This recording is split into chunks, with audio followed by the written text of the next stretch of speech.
MP Anwarul Azim আনারের লাশের টুকরা খুঁজতে কসাই জিহাদকে সাথে নিয়ে ভারতের কৃষ্ণমাটিতে কলকাতা সিআইডি। এদিকে এই হত্যার ঘটনায় ঢাকায় নিখোঁজ মামলা এবং কলকাতায় হত্যা মামলায় ৪ জনকে রিমান্ডে নিয়েছে দুদেশের পুলিশ। ঢাকার সিএমএম আদালত ৩ জনকে ৮ দিনের রিমান্ড দিয়েছে। অন্যদিকে পশ্চিমবঙ্গের বারাসাত জজ কোর্ট কসাই জিহাদকে দিয়েছে ১২ দিনের রিমান্ড। এদিকে এমপি আনারকে হানি ট্র্যাপে ফেলা শিলাস্তি কান্নায় ভেঙে পড়েন আদালতে।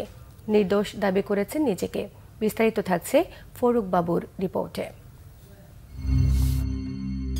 ঝিনাইদহ ৪ আসনের সংসদ সদস্য আনোয়ারুল আজিম আনার কলকাতার সঞ্জীবা গার্ডেনের যে ফ্ল্যাটে গিয়েছিলেন তার সিসিটিভি ফুটেজে দেখা যায় তার সাথে ছিলেন সহযোগী ফয়সাল ও শিমুল ভুইয়া, কিন্তু সেখান থেকে জীবিত ফেরা হয়নি আনারের।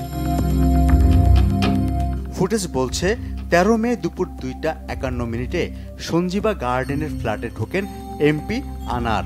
কয়েক ঘন্টা পর বের হয়ে আসেন শিমুল ভুইয়া ওরফে আমানুল্লাহ। তার হাতে ছিল একটি লাগেজ। এরপর তার সঙ্গে পলিথিনের ব্যাগ হাতে বের হন আরেকজন। দরজা লক করে অন্যরা বেরিয়ে গেলেও দেখা যায়নি আনারকে। এমপি আনারকে হত্যার অভিযোগে শুক্রবার কলকাতার বারাসাত আদালতে তোলা হয় কসাই জিহাদকে। তার দেয়া তথ্যে গোয়েন্দারা জানান এ হত্যার মূল পরিকল্পনাকারী বাংলাদেশি বংশোদ্ভূত মার্কিন নাগরিক আখতারুজ্জামান। তার নির্দেশেই তিনি সহ ৪ জন এমপি আনারকে ফ্ল্যাটে শ্বাসরোধে হত্যা করেন। হত্যার পর সত্যি সত্যি কসাইয়ের কাজই করেন জিহাদ। এমপি আনারের শরীর থেকে মাংস এবং হাড় আলাদা করেন। এরপর পরিচয় নষ্ট করতে মাংসকে কিমা করে তা প্লাস্টিকের ব্যাগে রাখা হয়, আর হাড়গুলোকে ছোট ছোট টুকরো করে কলকাতার বিভিন্ন অঞ্চলে ফেলে দেওয়া হয়। এদিকে এমপি আনার নিখোঁজের ঘটনায় গত বুধবার গ্রেপ্তার হওয়া ৩ আসামিকে ঢাকার সিএমএম আদালতে হাজির করে ডিবি পুলিশ। শুক্রবার মেট্রোপলিটন ম্যাজিস্ট্রেট দিলরুবা আফরোজ তিথির আদালত অভিযুক্ত আমানুল্লাহ ওরফে শিমুল ভুইয়া, শিলাস্তি রহমান ও ফয়সাল আলী ওরফে সাজিকে ৮ দিনের রিমান্ড দেন।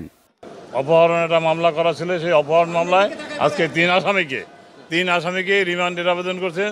১০ দিন করে রিমান্ড চেয়েছেন।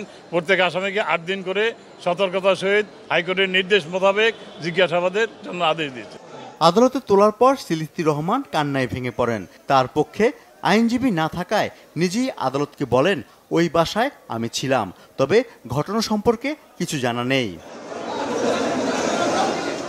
এমপি আনারকে হানি ট্র্যাপে ফেলতে শিলাস্তি রহমানকে ব্যবহার করা হয়েছে কিনা তা তদন্তের বিষয় বলছেন রাষ্ট্রপক্ষের আইনজীবী।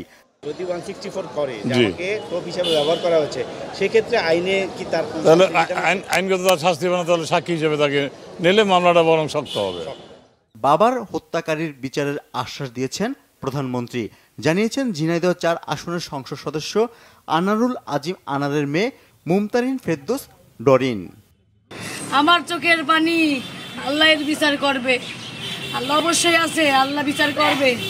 ফরুক বাবু, বাংলা ভিশন, ঢাকা।